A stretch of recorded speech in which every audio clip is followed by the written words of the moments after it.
तो आज के इस वीडियो में देखिए हम इंडियन ज्योग्राफी का बहुत ही इंपॉर्टेंट टॉपिक डिस्कस करने वाले हैं जो कि है इंडियन रिवर, भारतीय नदियां। ठीक है, बहुत ही इंपॉर्टेंट टॉपिक है। हर एग्जाम में दोस्तों यहाँ से एक या दो क्वेश्चन जरूर आपको देखने को मिलेगा। तो वीडियो को पूरा देखिएगा जिससे कि आपका इंडियन रिवर से एक या दो नंबर जो है वो बिल्कुल पक्का हो जाए। ठीक है, स्पेशली पीएससी एग्जाम में देखिए यहाँ से क्वेश्चन जरूर पूछा जाता है। इस टॉपिक को देखिए हम फ्रेंड्स दो लेक्चर में कवर करेंगे। ठीक है, दो वीडियो में हम इसको कवर करेंगे। बहुत ही बड़ा टॉपिक है। पहले वीडियो में देखिए हम सारा थ्योरी सेक्शन को कवर करेंगे एंड सेकेंड वीडियो में हम इंडियन रिवर से रिलेटेड सभी इंपॉर्टेंट क्वेश्चन जो है वो सॉल्व करेंगे।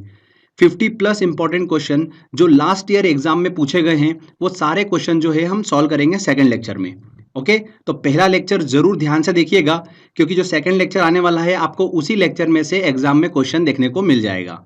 तो लेक्चर को बिना स्किप करिए, पूरा लेक्चर को हम शुरू करते हैं। देखिए सबसे पहले मैं आपसे एक इंपॉर्टेंट चीज डिस्कस कर लेता हूं। दो टर्म आपको देखिए इस लेक्चर में बार बार सुनने को मिलेगी तो आप कंफ्यूज ना हो, इसलिए मैं आपको पहले वो क्लियर कर देता हूं। एस्चुरी और डेल्टा क्या होता है। एस्चुरी को देखिए हिंदी में बोला जाता है ज्वार नदमुख। ठीक है, तो क्या होता है ये हम पहले डिस्कस कर लेते हैं। सागर तट पर स्थित आधा बंद खारे पानी का वह क्षेत्र होता है एस्चुरी जहां पर नदियों का ताजा पानी जो है वो समुद्र के खारे पानी के साथ मिलता है। ठीक है, तो आपको क्लियर हुआ एस्चुरी क्या होता है।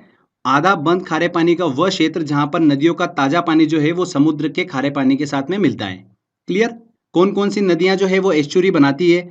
नर्मदा नदी, ताप्ती नदी, मांडवी नदी, ये जो नदियां हैं ये एस्चुरी मतलब ज्वार नदमुख का निर्माण करती हैं। आगे लेक्चर में मैं आपको क्लियर करूंगा इस चीज को, बस इतना ध्यान रखिए कि एस्चुरी होता क्या है। आगे बात करते हैं। देखिए डेल्टा जो है ये क्या होता है। तो देखिए नदी जहां पर सागर से मिलती है उस जगह पर नदी द्वारा बहाकर लाई गई मिट्टी के कारण जो मुख्य नदी होती है वो कई सारी धाराओं में बढ़ जाती है। तो उस सागर किनारे त्रिभुजाकार क्षेत्र को ही क्या बोला जाता है, डेल्टा बोला जाता है। डेल्टा जो होते हैं वो प्राय उपजाऊ मिट्टी का निर्माण करते हैं। ठीक है फ्रेंड्स, तो आपको क्लियर हुआ डेल्टा क्या होता है और एस्चुरी क्या होता है। ध्यान रखिएगा, गंगा, ब्रह्मपुत्र, महानदी, गोदावरी, कृष्णा, कावेरी, ये सब जो नदियां हैं ये डेल्टा का निर्माण करती हैं। आगे हम ये लेक्चर में डिस्कस करने वाले हैं। तो बस एस्चुरी क्या होता है और डेल्टा क्या होता है आई होप आपको समझ में आ गया होगा। चलिए हम स्टार्ट करते हैं कि भारत का जो अपवाह तंत्र है, ड्रेनेज सिस्टम है, वो क्या है। तो सबसे पहले ये वर्ड को हम क्लियर कर लेते हैं कि ड्रेनेज सिस्टम, अपवाह तंत्र होता क्या है। अपवाह तंत्र जो शब्द है ये एक नदी तंत्र की व्याख्या करता है जिसमें अलग अलग दिशाओं से छोटी छोटी धाराएं आकर एक मुख्य धारा का निर्माण करती हैं, मतलब मुख्य नदी का निर्माण करती हैं। ओके, यहाँ पर जो अलग अलग दिशाओं से छोटी छोटी धाराएं आती है वो मुख्य नदी की क्या होती हैं, सहायक नदियां होती हैं। समझ में आया आपको। अपवाह तंत्र शब्द जो है एक नदी तंत्र की व्याख्या करता है। तो भारत के अपवाह तंत्र ड्रेनेज सिस्टम की हम बात करेंगे तो इसे हम दो भागों में पढ़ेंगे। कौन कौन से, देखिए स्ट्रक्चर समझ लीजिए पहले कि किस तरीके से हम इस टॉपिक को स्टडी करने वाले हैं। तो देखिए दो भागों में हम इसको पढ़ने वाले हैं। एक है हिमालयी अपवाह तंत्र और प्रायद्वीपीय अपवाह तंत्र। हिमालयी अपवाह तंत्र में हम सिंधु नदी तंत्र, गंगा नदी तंत्र और ब्रह्मपुत्र नदी तंत्र की बात करेंगे। मतलब इसमें जो मुख्य नदी होगी वो कौन सी होगी, सिंधु नदी होगी, गंगा नदी होगी और ब्रह्मपुत्र नदी होगी। और इन मुख्य नदियों की बहुत सारी क्या होती है, सहायक नदियां होती है। तो वही हम इसमें डिस्कस करने वाले हैं। सेकंड देखिए प्रायद्वीपीय अपवाह तंत्र में हम मध्य और दक्षिण भारत की नदियों को डिस्कस करेंगे, जैसे कि नर्मदा नदी, ताप्ती नदी, महानदी, गोदावरी, कृष्णा, कावेरी, इन सब नदियों को हम डिस्कस करेंगे प्रायद्वीपीय अपवाह तंत्र में। और लास्ट में देखिए कुछ इंपॉर्टेंट नदियां मैं आपसे डिस्कस करूंगा जहां से एग्जाम में अक्सर क्वेश्चन पूछ लेते हैं। तो सबसे पहले देखिए हम हिमालयी अपवाह तंत्र की बात करेंगे जिसमें हम पढ़ेंगे सिंधु नदी तंत्र को। तो देखिए फ्रेंड्स, सिंधु नदी जो है वो बेसिकली तीन देशों में होकर बहती है, चीन, भारत और पाकिस्तान। चीन के देखिए तिब्बत स्थित मानसरोवर झील के निकट इसका उद्गम होता है और उत्तर पश्चिम दिशा में बहते हुए भारत के लद्दाख के दमचोक के पास से इंटर करती हैं। ओके, आगे बहती हुई ये नदी गिलगित से होते हुए दर्दिस्तान के पास में पाकिस्तान में इंटर कर जाती है और कराची के पूर्व से होते हुए अरब सागर में जाकर मिल जाती हैं। इस नदी की कुल लंबाई जो है वो कितनी है, 2880 किलोमीटर है। तो सिंधु नदी का देखिए उद्गम कहाँ से होता है, भारत के बाहर से होता है। चीन के तिब्बत स्थित मानसरोवर झील के निकट से सिंधु नदी का उद्गम होता है। भारत होते हुए ये पाकिस्तान में इंटर करती हैं और अरब सागर में जाकर मिल जाती हैं। ध्यान रखिएगा भारत का जो लेह शहर है वो सिंधु नदी के दाएं तट पर स्थित है। ये एग्जाम में क्वेश्चन पूछ लिया था, इस चीज को आप ध्यान रखिएगा, कहाँ पर स्थित है, दाएं तट पर स्थित है। सिंधु नदी के देखिए अरब सागर में मिलने से पहले इसमें 5 प्रमुख इसकी सहायक नदियां जो है वो आकर मिलती है। कौन कौन सी, चेनाब, झेलम, रावी, व्यास और सतलज नदी। ये पांचों नदियां जो है वो सिंधु नदी में आकर मिलती हैं। उसके बाद में सिंधु नदी जो है वो अरब सागर में जाकर मिल जाती हैं। इसमें देखिए चेनाब और सतलज इसकी दो सबसे बड़ी सहायक नदियां हैं। चलिए एक एक करके समझ लेते हैं। चेनाब नदी की हम सबसे पहले बात करते हैं। ये सिंधु नदी की सबसे बड़ी सहायक नदी है। इसका उद्गम जो है वो हिमाचल प्रदेश के देखिए K12 लारा दर्रे से होता है। हिमाचल प्रदेश में इस नदी का निर्माण जो है वो दो नदियों से होता है, एक चंद्रा और भागा। इसलिए इसे हिमाचल प्रदेश में चंद्रभागा नदी के नाम से भी जाना जाता है। चेनाब नदी को चंद्रभागा नदी के नाम से भी जाना जाता है हिमाचल प्रदेश में। इंपॉर्टेंट है, क्वेश्चन पूछा जा सकता है, यहाँ से ध्यान रखिएगा। आगे बहती हुई ये नदी पाकिस्तान में जाकर सिंधु नदी से मिल जाती हैं। सिंधु नदी में मिलने से पहले इसमें झेलम, रावी, सतलज, व्यास नदी आकर मिलती हैं। किसमें? चेनाब नदी में। चलिए कौन सी नदी कहाँ पर मिलती है इस चीज को हम देख लेते हैं। सबसे पहले बात करते हैं झेलम नदी की। झेलम नदी का उद्गम जो है वो कश्मीर घाटी के बेरीनाग के निकट से होता है। ये नदी 170 किलोमीटर भारत पाकिस्तान सीमा का निर्माण करती हुई पाकिस्तान के जंग के निकट चेनाब नदी में आकर मिल जाती हैं। झेलम नदी कहाँ से उद्गम होता है? कश्मीर घाटी के बेरीनाग से इसका उद्गम होता है। इसके बाद देखिए रावी नदी की बात करते हैं तो ये नदी हिमाचल प्रदेश के रोहतांग दर्रे से निकलती है और कश्मीर पंजाब होते हुए पाकिस्तान के जंग के निकट चेनाब नदी में आकर मिल जाती हैं। क्लियर? इसके बाद देखिए सतलज नदी की बात करते हैं। ये नदी जो है तिब्बत के देखिए राक्षस ताल से निकलती हैं और सिंधु नदी के समानांतर बहती हुई हिमाचल प्रदेश में प्रवेश करती हैं। आगे पंजाब होते हुए पाकिस्तान के भावलपुर में चेनाब नदी में जाकर मिल जाती हैं। चेनाब नदी में मिलने से पहले इसमें व्यास नदी जो है वो आकर मिलती है। किसमें? सतलज नदी में। ध्यान रखिएगा सतलज नदी का जो उद्गम है वो भारत में नहीं होता है। कहाँ पर होता है? तिब्बत के मानसरोवर में होता है। ठीक है, तिब्बत के मानसरोवर स्थित राक्षस ताल से सतलज नदी जो है वो निकलती है। हमने जैसे कि बात करी कि व्यास नदी जो है वो सतलज नदी में आकर मिल जाती है, तो व्यास नदी को डिस्कस कर लेते हैं। व्यास नदी जो है वो रोहतांग दर्रे से निकलती हैं और व्यास नदी हिमाचल प्रदेश के कुल्लू घाटी में बहते हुए पंजाब के हरीके में सतलज नदी से आकर मिल जाती हैं। ओके फ्रेंड्स, हरीके क्षेत्र में जो व्यास और सतलज नदी का संगम होता है वहीं से देश की सबसे लंबी नहर जो है इंदिरा गांधी नहर वो निकलती है। देश की सबसे लंबी नहर जो है इंदिरा गांधी नहर कहाँ से निकलती है? हरीके में निकलती है, जहाँ पर व्यास और सतलज नदी का संगम होता है। ओके, ये नहर जो है पंजाब राजस्थान से होकर गुजरात में एंटर करती है। राजस्थान में इसकी सबसे अधिक लंबाई है 470 किलोमीटर। तो ये चीज़ आपको पता होना चाहिए। साथ ही ध्यान रखिएगा फ्रेंड्स, पाकिस्तान के जैसा कि मैंने आपको बताया कि भावलपुर में सतलज नदी जो है वो चेनाब नदी से मिलती हैं। तब ये चेनाब से मिलने के बाद में पंचनद नदी का निर्माण करती है। मतलब इस पॉइंट पर पांचों नदियां जो है वो एक हो जाती हैं। झेलम, रावी, सतलज, व्यास और चेनाब, ये पांचों नदियां एक होकर आगे बढ़ती हैं, इसीलिए इसे पंचनद नदी का नाम दिया गया है। मतलब सिंधु नदी में मिलने से पहले 45 किलोमीटर तक ये पांचों नदियां एक होकर आगे बढ़ती हैं। ठीक है, तो पंचनद नदी किसे बोला गया है ये आपको क्लियर हो गया होगा, इस चीज को ध्यान रखिएगा। अब देखिए फ्रेंड्स, दिमाग में एक बात आती है कि सिंधु, चेनाब, झेलम, रावी, सतलज और व्यास नदी जो है ये सारी नदियां भारत में होते हुए बहती हैं, उसके बाद में पाकिस्तान में एंटर करती हैं। तो भारत अगर पूरी तरह से इन नदियों को रोक ले तो पाकिस्तान के पास तो पानी कैसे पहुंचेगा? तो इसको ध्यान में रखकर एक सिंधु जल समझौता हुआ था 1960 में पानी के वितरण के लिए। तो ये चीज़ भी आपको पता होना चाहिए, इसलिए ध्यान से सुनिएगा। 1960 में भारत और पाकिस्तान के बीच में एक संधि हुई थी, सिंधु जल संधि। इस संधि के अनुसार 3 पूर्वी नदियों का कंट्रोल जो है वो किसे दिया गया? भारत को दिया गया, व्यास, रावी और सतलज नदी का।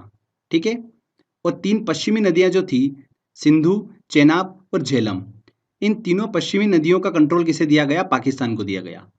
तो ये थी सिंधु जल संधि। इस चीज को आप ध्यान रखिएगा, 1960 में हुई थी। किस नदी का कंट्रोल किस देश को दिया गया है ये आपको पता होना चाहिए। व्यास, रावी और सतलज नदी का भारत को दिया गया, सिंधु, चेनाब और झेलम का कंट्रोल दिया गया पाकिस्तान को। तो ये हमने अच्छे से पूरा डिस्कस करा सिंधु नदी तंत्र। आई होप आपको समझ में आया होगा। ठीक है, यहाँ पर जो मुख्य धारा थी वो कौन सी थी? सिंधु नदी थी।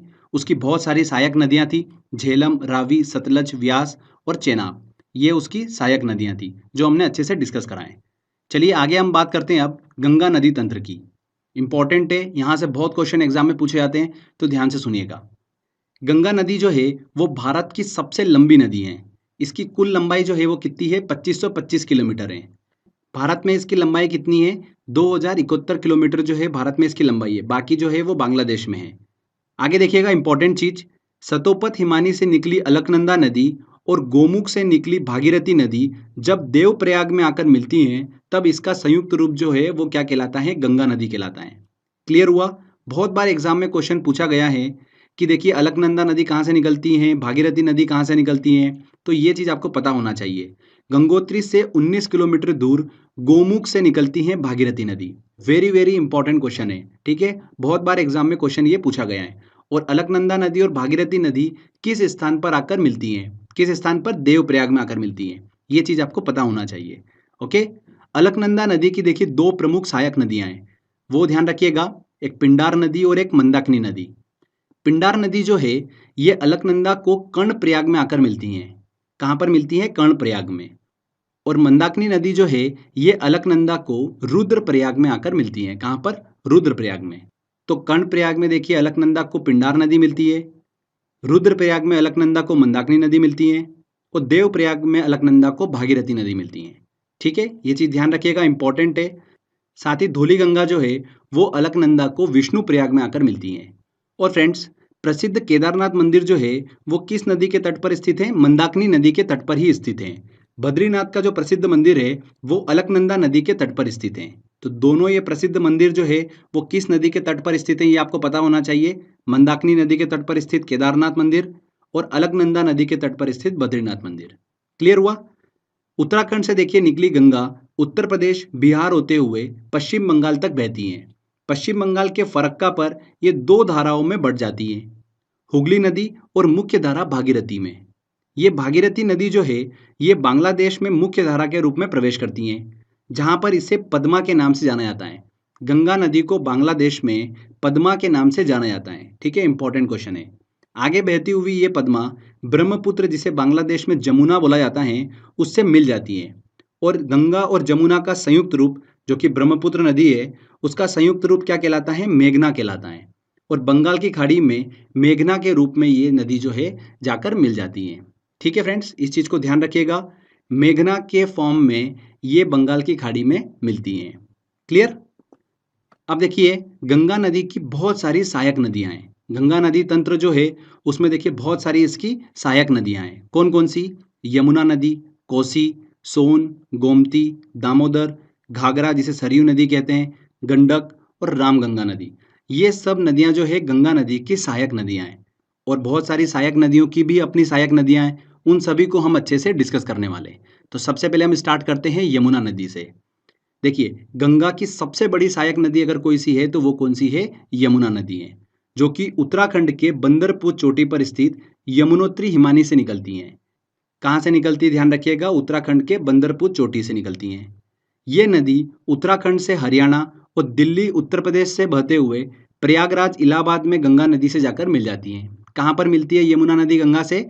इलाहाबाद मतलब प्रयागराज में आकर मिलती हैं। यमुना नदी का प्राचीन नाम ध्यान रखिएगा, कालिंदी नदी है। क्या नाम है? कालिंदी नदी। अभी देखिए 1-2 साल पहले ये क्वेश्चन पूछ लिया था रेलवे में, तो इस चीज को ध्यान रखिएगा। यमुना नदी जो है इसका भी देखिए एक अपने आप में अपवाह तंत्र है, मतलब इसमें बहुत सारी सहायक नदियां आकर मिलती है यमुना में। उसमें देखिए कौन कौन सी? चंबल नदी, बेतवा नदी, केन नदी, ये नदियां जो है यमुना नदी में आकर मिलती हैं। अब देखिए इनको भी हम डिस्कस कर लेते हैं क्योंकि क्वेश्चन यहाँ से भी बनता है। तो चंबल नदी की सबसे पहले बात करते हैं। ये नदी देखिए मध्य प्रदेश के इंदौर स्थित महू क्षेत्र के जानापाव पर्वत से निकलती हैं। कहाँ से निकलती है? इंदौर से देखिए मध्य प्रदेश से निकलती हैं और उत्तर मध्य भाग में बहते हुए ये नदी राजस्थान से होकर उत्तर प्रदेश के इटावा में यमुना नदी से आकर मिल जाती हैं। कौन सी? चंबल नदी। इस नदी की देखिए लंबाई कितनी है? कुल 965 किलोमीटर है। इसके बाद देखिए बेतवा नदी मध्य प्रदेश के भोपाल से निकलती हैं, जो उत्तर पूर्वी दिशा में बहते हुए उत्तर प्रदेश के हमीरपुर में यमुना नदी से आकर मिल जाती हैं। बेतवा नदी भी मध्य प्रदेश से निकलती हैं। ध्यान रखिएगा, एक प्रसिद्ध स्थान सांची जो है वो बेतवा नदी के किनारे पर ही स्थित है। सांची में कई बौद्ध स्मारक हैं। सांची का स्तूप जो है वो अशोक ने 3री शताब्दी ईसा पूर्व में बनाया था। तो सांची जो है वो बेतवा नदी के किनारे पर ही स्थित है।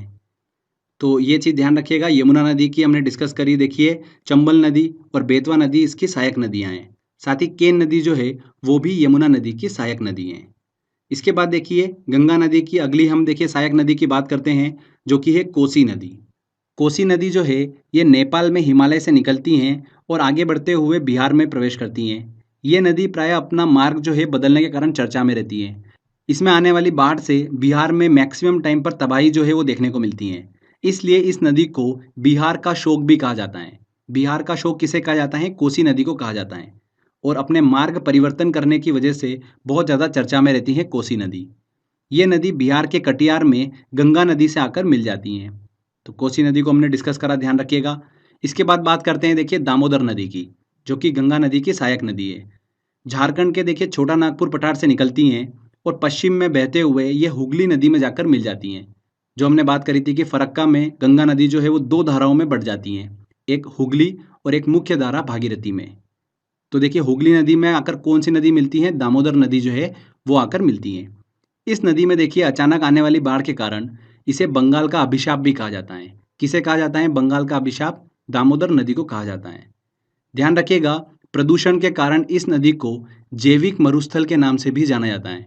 एग्जाम में क्वेश्चन पूछा गया था ये, किस नदी को जैविक मरुस्थल के नाम से जाना जाता है? तो ध्यान रखिएगा दामोदर नदी को जैविक मरुस्थल के नाम से जाना जाता है। इसके बाद देखिए गंगा नदी की अगली सहायक नदी की बात करते हैं, गोमती नदी। ये भी इंपॉर्टेंट है। इस नदी का उद्गम जो है उत्तर प्रदेश के पीलीभीत स्थित गोमत ताल से होता है, जिसे फुलर झील भी कहा जाता है। ये गंगा नदी की एकमात्र ऐसी सहायक नदी है जिसका उद्गम मैदान से होता है। ओके, इस चीज को ध्यान रखिएगा। पौराणिक मान्यताओं के अनुसार भगवान राम ने जब रावण का वध किया था तब ब्रह्म हत्या के पाप से मुक्त होने के लिए उन्होंने गोमती नदी में ही स्नान किया था। तो आप सभी को देखिए पता ही होगा ये। तो गोमती नदी ध्यान रखिएगा, बस इतना, गंगा नदी की एकमात्र सहायक नदी जिसका उद्गम मैदान से होता है। इसके बाद देखिए सोन नदी की बात करते हैं। गंगा नदी की सहायक नदी मध्य प्रदेश के अमरकंटक नामक स्थान से निकलती हैं, उत्तर की ओर बहते हुए पटना के निकट गंगा में जाकर मिल जाती हैं। एक इंपॉर्टेंट चीज मैं आपको बता रहा हूँ, सोन नदी जैसे कि मैंने आपको बताया उत्तर की ओर बहती हैं, ठीक है, और ऊपर से जो यमुना नदी आ रही है, यमुना नदी और सोन नदी, इन दोनों के देखिए जल विभाजन का काम जो है वो कौन करता है? इन दोनों के बीच में स्थित केमूर की पहाड़ियां। ध्यान रखिएगा, केमूर की पहाड़ियां इन दोनों नदी के बीच में स्थित हैं, जो कि सोन नदी और यमुना नदी के बीच जल विभाजन का काम करती हैं। ये इंपॉर्टेंट चीज है, एग्जाम में इस चीज को पूछा गया था, तो इस चीज को आप ध्यान रखिएगा। सोन नदी और यमुना नदी के बीच जल विभाजन का काम कौन सी पहाड़ियां करती हैं? केमूर की पहाड़ियां करती हैं।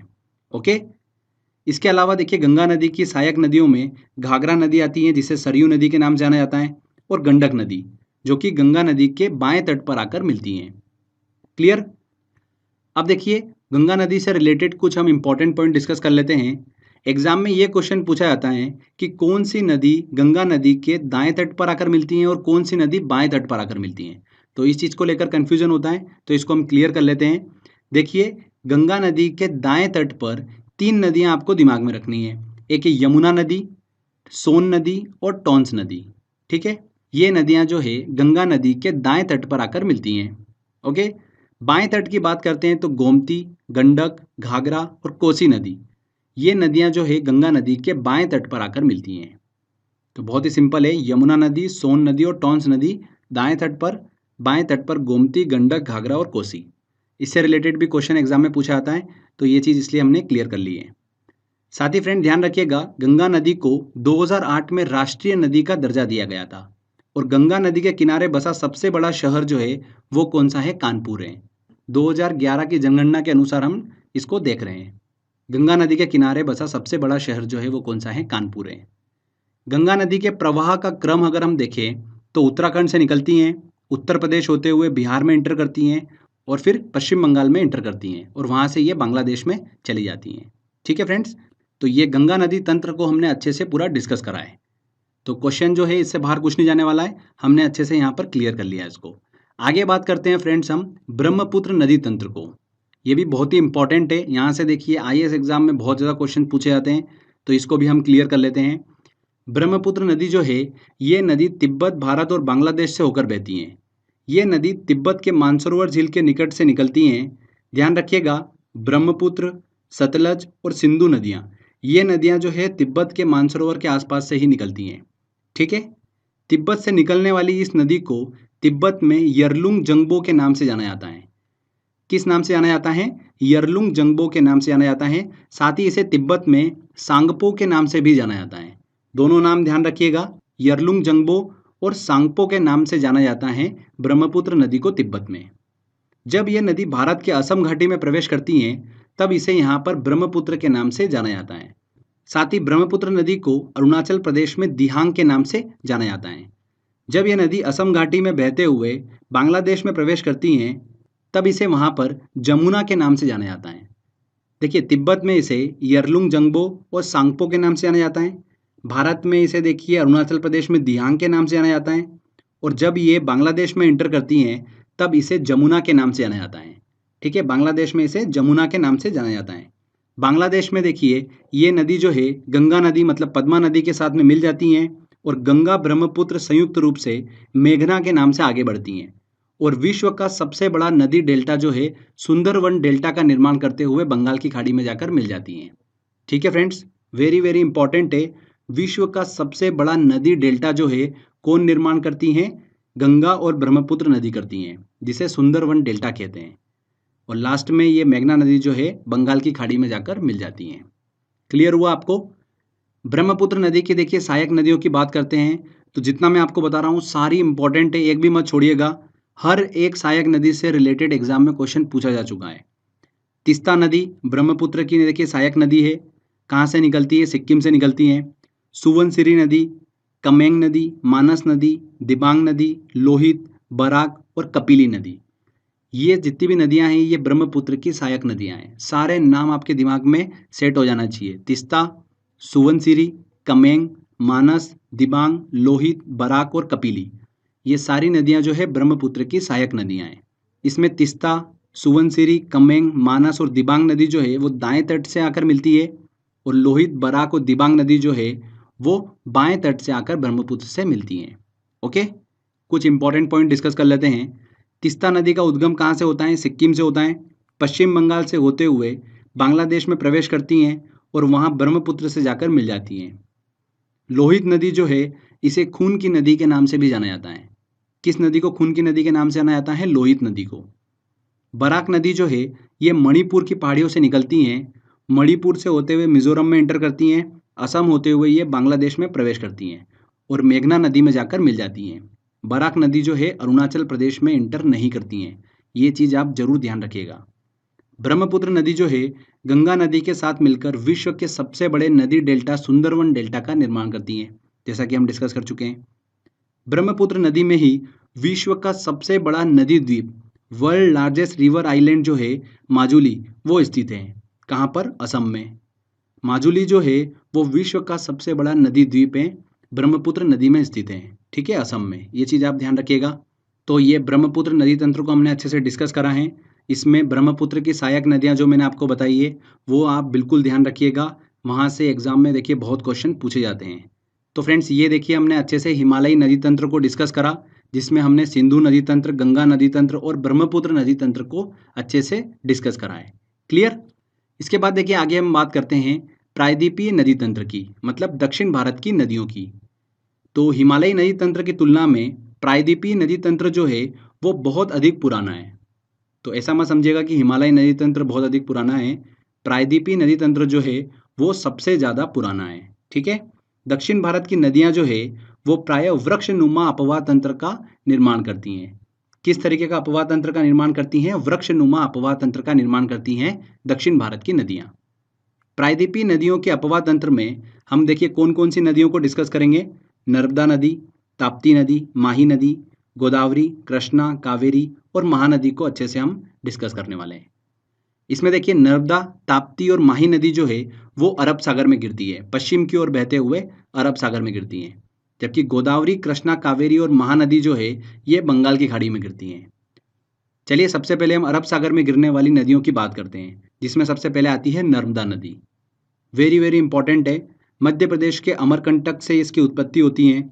पश्चिम की ओर बहते हुए 1312 किलोमीटर की दूरी तय करने के बाद में ये खंबात की खाड़ी में जाकर मिल जाती हैं।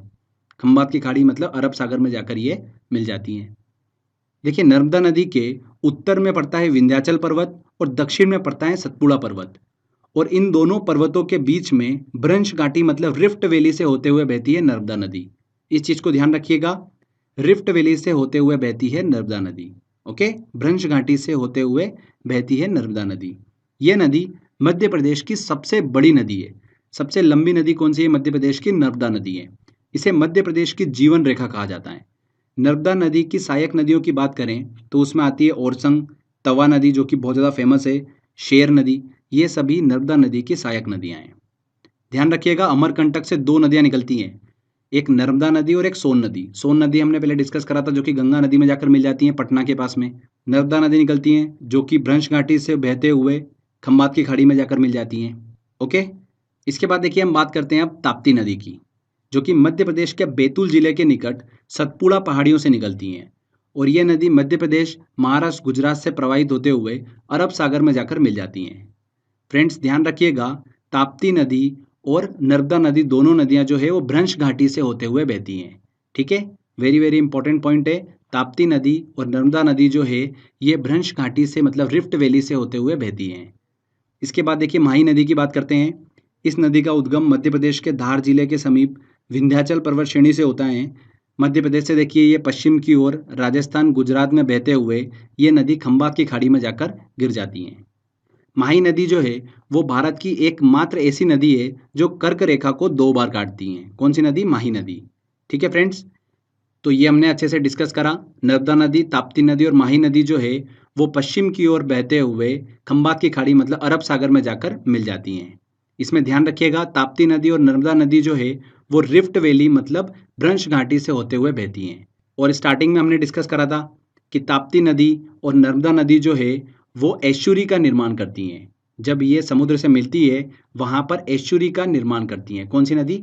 ताप्ती नदी और नर्मदा नदी। साथ ही ध्यान रखिएगा, गोवा में बहने वाली मंडोवी नदी जिसे मांडवी नदी कहते हैं वो भी एस्चुरी का निर्माण करती हैं।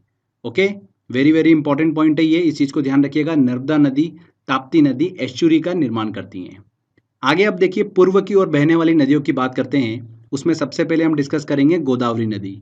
बहुत ही इंपॉर्टेंट है। इस नदी की कुल लंबाई कितनी है? 1465 किलोमीटर है। ये प्रायद्वीपीय भारत की सबसे लंबी नदी है। ध्यान रखिएगा वर्ड को, प्रायद्वीपीय भारत की सबसे लंबी नदी कौन सी है? गोदावरी नदी।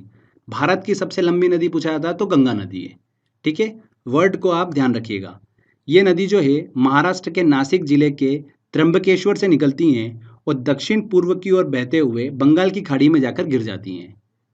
ध्यान रखिएगा, गोदावरी नदी की सहायक नदियों की बात करें क्योंकि गोदावरी नदी का भी अपना एक अपवाह तंत्र है, तो इसकी सहायक नदियां हैं कौन कौन सी? पेनगंगा, इंद्रावती और प्रणहिता। इंद्रावती बहुत ही इंपॉर्टेंट है, ये तो आपके दिमाग में फिट हो जाना चाहिए कि गोदावरी नदी की देखिए सहायक नदी इंद्रावती। तो पेनगंगा, इंद्रावती और प्रणहिता ये गोदावरी नदी की सहायक नदियाँ हैं। यहाँ से देखिए एग्जाम में क्वेश्चन पूछा गया था, आईएएस एग्जाम में क्वेश्चन पूछा गया था यहाँ पर 2015 में। तो क्लियर हुआ। आगे बात करते हैं फ्रेंड्स कृष्णा नदी की। कृष्णा नदी जो है वो प्रायद्वीपीय भारत की दूसरी सबसे बड़ी नदी है। इसका उद्गम जो है महाराष्ट्र के महाबलेश्वर के पास से होता है। कृष्णा नदी जो है महाराष्ट्र से होते हुए कर्नाटक, तेलंगाना और आंध्र प्रदेश से बहते हुए बंगाल की खाड़ी में जाकर गिर जाती हैं। कृष्णा नदी की प्रमुख सहायक नदियों की बात करें तो उसमें तुंगभद्रा, भीमा और कोयना नदी है। कृष्णा नदी की 3 सहायक नदियां तुंगभद्रा, कोयना और भीमा नदी है। ध्यान रखिएगा, कृष्णा नदी जल विवाद जो है वो कृष्णा नदी के जल बंटवारे से संबंधित है, जो कि आंध्र प्रदेश, कर्नाटक और महाराष्ट्र के बीच 1957 से चल रहा है। ठीक है, कृष्णा नदी जल विवाद जो है वो आंध्र प्रदेश, कर्नाटक और महाराष्ट्र से संबंधित है। इसके बाद देखिए अगली नदी की बात करते हैं हम, वो है महानदी। महानदी की देखिए लंबाई कितनी है? 851 किलोमीटर है। महानदी छत्तीसगढ़, उड़ीसा की प्रमुख नदी है। इसका उद्गम छत्तीसगढ़ के रायपुर के निकट सिहावा पहाड़ी से होता है और ये नदी पूर्व की ओर बहते हुए उड़ीसा में प्रवेश करती हैं और डेल्टा का निर्माण करते हुए बंगाल की खाड़ी में जाकर गिर जाती हैं। ध्यान रखिएगा, महानदी की सबसे इंपॉर्टेंट सहायक नदी जो है वो कौन सी है? तेल नदी है। ये एग्जाम में क्वेश्चन पूछा जाता है यहाँ से कि तेल नदी किस नदी की सहायक नदी है? तो महानदी की सहायक नदी है तेल नदी। साथ ही जोंक नदी जो है वो भी महानदी की सहायक नदी है। इसके बाद बात करते हैं कावेरी नदी की। इस नदी की लंबाई जो है वो कितनी है? 800 किलोमीटर है। कर्नाटक के कुर्ग के निकट ब्रह्मगिरी पहाड़ियों से निकलती हैं और कर्नाटक, तमिलनाडु से बहते हुए तिरुचिरापल्ली के निकट बंगाल की खाड़ी में जाकर गिर जाती हैं। ध्यान रखिएगा, इसे दक्षिण भारत की गंगा के नाम से भी जाना जाता है। किसे? कावेरी नदी को। दक्षिण भारत की गंगा के नाम से किसे जाना जाता है? कावेरी नदी को जाना जाता है। ये देखिए हमने यहाँ पर प्रायद्वीपीय भारत की नदियों को अच्छे से डिस्कस करा। इसमें ध्यान रखिएगा फ्रेंड्स, गंगा नदी, कृष्णा नदी, कावेरी नदी, महानदी जो है ये डेल्टा का निर्माण करती हैं, ठीक है, एस्चुरी का निर्माण नहीं करती हैं। कृष्णा नदी, महानदी, कावेरी नदी, गोदावरी नदी ये डेल्टा का निर्माण करती हैं, ठीक है, जिसमें कृष्णा नदी, गोदावरी नदी जो है वो भारत का दूसरा सबसे बड़ा डेल्टा जो है वो बनाती हैं। पहला कौन बनाती है? गंगा ब्रह्मपुत्र नदी भारत का सबसे बड़ा डेल्टा बनाती हैं। दूसरा कृष्णा और गोदावरी नदी बनाती हैं। इंपॉर्टेंट है ये चीज़ भी। इसके बाद देखिए कुछ और इंपॉर्टेंट नदियों को भी हम डिस्कस कर लेते हैं जहाँ से एग्जाम में क्वेश्चन बन जाता है। स्वर्ण रेखा नदी झारखंड में बहने वाली एक पहाड़ी नदी है। ये नदी रांची के निकट छोटा नागपुर के पठार से निकलती है। झारखंड से निकलकर पश्चिम बंगाल, उड़ीसा से होते हुए बंगाल की खाड़ी में जाकर गिर जाती हैं। प्रसिद्ध शहर जमशेदपुर जो है, टाटानगर, वो इसी नदी के तट पर स्थित हैं। किस नदी के? स्वर्ण रेखा नदी के तट पर ही स्थित हैं। इसके बाद देखिए लूनी नदी की बात करते हैं। इंपॉर्टेंट है, इसका उद्गम अजमेर के निकट अरावली पहाड़ियों के नाग पहाड़ से होता है। राजस्थान से बहते हुए गुजरात में इंटर करती हैं और गुजरात के कच्छ के रण में ये नदी जो है विलुप्त हो जाती है। ये भी एग्जाम में क्वेश्चन पूछा जाता है कि कच्छ के रण में कौन सी नदी विलुप्त हो जाती है, तो लूनी नदी विलुप्त हो जाती है। लूनी नदी को ही सॉल्ट रिवर के नाम से भी जाना जाता है। सॉल्ट रिवर किसे कहा जाता है? लूनी नदी को कहा जाता है। इसके बाद काली नदी को डिस्कस करते हैं। इस नदी को शारदा और काली गंगा के नाम से भी जाना जाता है। ये नदी हिमालय स्थित काला पानी नामक स्थान से निकलती हैं, उत्तराखंड में बहते हुए उत्तर प्रदेश में प्रवेश करती हैं और बहते हुए घाघरा नदी, जिसे सरयू नदी कहते हैं, उसके साथ में जाकर जॉइंट हो जाती हैं, काली नदी। साथ ही ध्यान रखिएगा, वेरी वेरी इंपॉर्टेंट, ये नदी जो है भारत के पूर्व की ओर भारत नेपाल की अंतर्राष्ट्रीय सीमा बनाती है। कौन सी नदी? काली नदी। भारत और नेपाल के बीच में अंतर्राष्ट्रीय सीमा कौन सी नदी बनाती है? काली नदी बनाती है। इसके बाद देखिए पेन्नार नदी को हम डिस्कस कर लेते हैं। पेन्नार नदी जो है वो किसी की सहायक नदी नहीं है, तो इसको लेकर कंफ्यूज मत होइएगा कि कृष्णा नदी या कावेरी नदी की सहायक नदी है, ऐसा नहीं है। पेन्नार नदी जो है भारत की एक प्रमुख नदी है और ये कर्नाटक के नंददुर्ग पहाड़ी से निकलती है। पूरब की ओर 970 किलोमीटर बहकर बंगाल की खाड़ी में जाकर गिर जाती हैं, ठीक है। तो कर्नाटक की प्रमुख नदी है पेन्नार नदी। तो फ्रेंड्स यहाँ पर देखिए हमने हिमालयी नदी तंत्र, प्रायद्वीपीय नदी तंत्र को अच्छे से डिस्कस करा और अलग से कुछ इंपॉर्टेंट नदियों से रिलेटेड पॉइंट्स भी डिस्कस कर लिए। तो यहाँ पर देखिए हमारा ये थ्योरी सेक्शन कंप्लीट होता है। आई होप आपने ध्यान से सुना होगा। लेक्चर कंप्लीट करने के बाद में देखिए अब यहाँ पर सेकंड इंपॉर्टेंट चीज़ ये निकल कर आती है कि जो भी हमने स्टडी करी है इनसे रिलेटेड एग्जाम में किस तरीके से क्वेश्चन पूछे जाते हैं, वो क्वेश्चंस आप इतनी आसानी से सॉल्व कर पाएंगे। इसलिए इसका सेकंड लेक्चर देखना बहुत ही ज़रूरी है, जिससे कि आपका कॉन्फिडेंस जो है वो बढ़ेगा। आप अगर देखिए क्वेश्चन देख के सारे आंसर निकाल लोगे तो आपका कॉन्फिडेंस बढ़ेगा और आपको पता चलेगा कि किस तरीके से एग्जाम में क्वेश्चन पूछे जाते हैं, ठीक है। तो इसका सेकंड लेक्चर जो है जिसमें सारे इंपॉर्टेंट क्वेश्चंस को मैंने सॉल्व करा है, वो लेक्चर जरूर देखिएगा और अपना कॉन्फिडेंस जो है वो बढ़ाइएगा, क्योंकि यहाँ से 1 या 2 नंबर जो है वो ज़रूर एग्जाम में पूछे जाते हैं। तो फ्रेंड्स आज के वीडियो में बस इतना ही था।